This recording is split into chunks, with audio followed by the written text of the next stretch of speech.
పిల్లినే దారికి అద్దం వస్తే కొంతసేపు ఆగి వెళ్ళాలి. గతంలో రాత్రిపూట వెలుతురు తక్కువగా ఉండేది. అకస్మాత్తుగా ఒక పిల్లి అడ్డంగా వెళ్తే గుర్రపు బండ్లు మరియు ఎద్దుల బండ్లు భయపడేవి. అందుకే కొంచెం ఆగి వెళ్ళండి అనే జాగ్రత్తలు అపశగ్న భావించారు. రాత్రిపూట చీపురుతో ఇల్లు తొడకూడదు. అలా ఏమీ కాదు, పాతకాలంలో కరెంట్ లేకపోవడం వల్ల రాత్రి వెలుతురు తక్కువ అలా అంటారు. అవునా, అర్థమైంది. బంగారం, డబ్బు లాంటి చిన్న వస్తువులు బయట పడిపోయే అవకాశం ఉండేది, అందువలన అలా అనేవారు. అమ్మాయి రాత్రిపూట గోర్లు కత్తిరించకూడదు. ఎందుకమ్మమ్మా?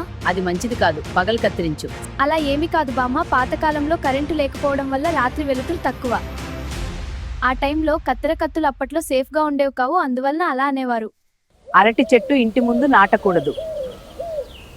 అలా కాదు బామ్మ, అరటి చెట్టు దగ్గర ఎప్పుడు తేమ ఎక్కువగా ఉంటుంది. అవునా, నాకు తెలియదురా.